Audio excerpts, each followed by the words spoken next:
I was in Salt Lake City. I wasn't really going on a lot of dates. I remember from the mission, there's this, at the end of the mission, when you're winding down, the church now has you go through what's called My Plan. And you have to set plans for education, for work, what you're going to do to keep busy. And then there's one section on dating, and they make you, well, you get to read a bunch of articles and talks by prophets and apostles and church members on dating and why it's important. So I remember specifically being in Salt Lake, reflecting back on that and how I should be dating. And I was like, I'm not really making that commitment. I was socially awkward when trying to ask girls out on dates, so that wasn't working. Like, in the person at school wasn't working, and then at my work, I just worked in an office with one other guy. Wasn't gonna ask him on a date, but we did hang out, so those were our guy dates. So I needed to figure out how I was gonna find dates without, like, in my busy schedule, going from like class to school to homework to class. And I remember from my mission too, there's a member who taught this idea of how you can have like passive income, and where you get things to work for you in the background while you're doing something else. So like, if you have a store, like, you're actively in the store, like, trying to sell to people, but then you have an online thing and it's working for you passively all the time, no matter what you're doing.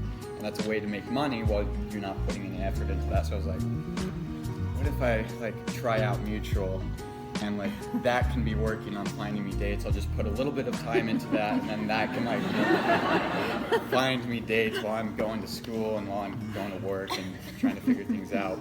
So got over my pride on the dating app thing, finally downloaded it. It was really awkward for me. I may have got like one date before I decided I'm deleting this app. And then I deleted it for a few months, and then after like no dates, I was like, well, okay, I'll give it another try. And I took some better pictures, which helped. So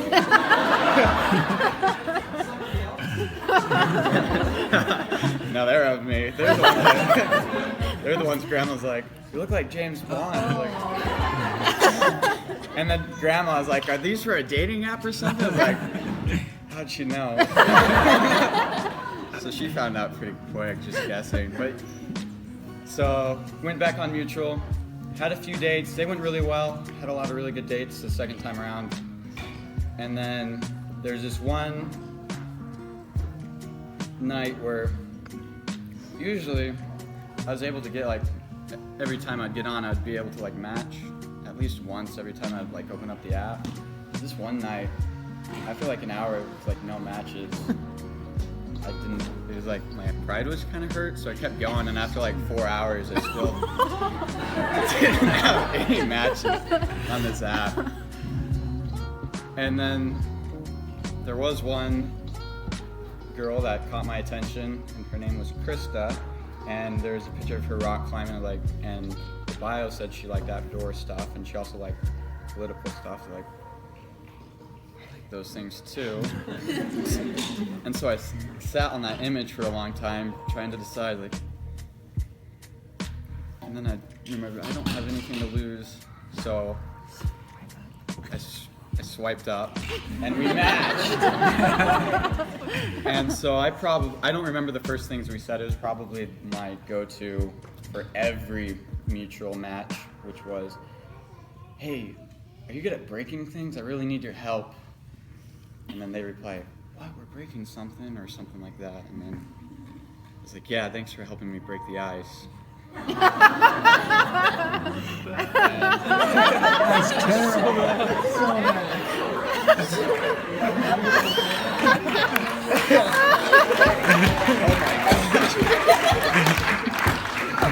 Well, that's probably what I said. But anyway, right off the bat, we start talking, and she lets me know she has to do like a website for her schoolwork.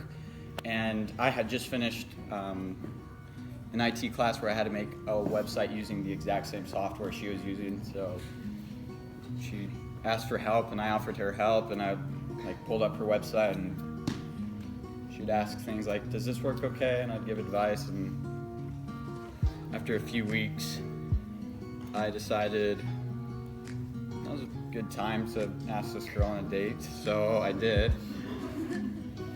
And never heard from her again. Just kidding, I did hear from her again. It was about a few months later, though. So I sent that like, hey, like I don't even remember what I said, but it was just on that day, hey, can I come meet? Or like, I'm open this Saturday, would it be okay if we came and met? And that was like the end of the conversation. And it was a few months later, I feel like, or maybe just a month, or maybe 2 months, I don't remember how long, but it was a while later, I get this message in mutual, and it was her. She's like, oh my goodness, I'm so sorry, and that I forgot to reply, or like, you didn't even apologize, you thought I didn't reply. Anyway, big miscommunication. She gets back in contact with me, and I ask, hey, about that day, would it be okay if I came up? And we planned a small thing, and then just another idea, then another idea, then another idea, and pretty soon we had this date planned out where we went hiking in Logan, we went and got ice cream, we went and saw the Logan Temple, I even hung around while she went and worked a shift, and I did homework on campus, and then we went to Hobev, which is poetry and beverage night at Logan. And so that was a really good date. And then I did something that I told myself I would never do on a first date, ever. And I kissed Krista on that first date. And Dad's reaction. Did you slap? It's that long. yeah, and we've been kissing ever since. So I'm very grateful for Krista. She means a lot to me, and I love her more than anyone I've met. I'm very grateful for you, Krista. But that's how we met. Since we went on that first date, and we went on a few more, we decided what would happen to our relationship because when we went on our first date, I was declined and disqualified from the Air Force for an allergy I had as a kid to ibuprofen, which I no longer have, but it still disqualified me for the Air Force. My recruiter said, don't get your hopes up, but I can send a waiver to a lieutenant general down in California. And so I took that as I'm not getting in the Air Force, but by our second or third date, I got a call from the recruiters like, your waiver went through and you're able to go and we can get you in. And so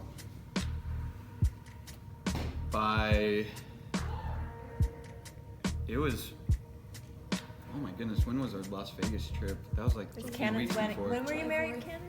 July. It was in July then. Yeah, that was good. Anyway, so it was at that time we came back from our Las Vegas trip and Ken's wedding, and we came back and we're trying to figure out what we were going to do about a relationship because I was going to go and who knows where I'd end up. But we decided to break up and to coast out. And then later that night she called me and she's like, no, this isn't a good idea, and I agreed. And so thank you for calling me that night.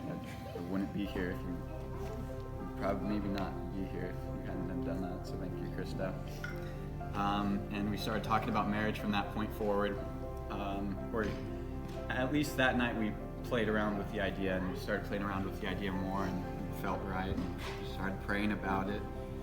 We first prayed about it together, and then we decided we'd pray about it together and then individually, and I felt it was right, and so couldn't ask her to marry me before basic, so I had to ask her to marry me when she came out to visit me Thanksgiving.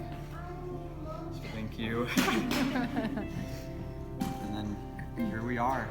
That's how we met, but that's the story.